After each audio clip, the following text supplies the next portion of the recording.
പിടിച്ചമക്കിയാ മതി. അടുത്ത ബസ്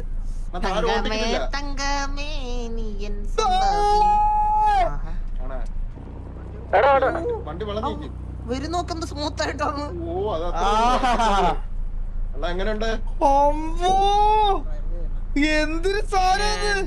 ഇപ്പൊ കൂട്ടത്തോരടിച്ചു കേട്ടാ. നമ്പർ പ്ലേറ്റ് ഒക്കെയാണ്. നമ്പർ പ്ലേറ്റ് അത് കൊള്ളാലേ. വണ്ടി കണ്ടു സാറേ. അയ്യോ ബ്രോ വിഷയം. അത് തന്നെ ഇത്. എന്നാലും എന്റെ അമ്മോ കൊള്ളാല്ലേ. ഇത് അത് തന്നെയല്ലേ. ഇതാരാ ചെയ്തത്?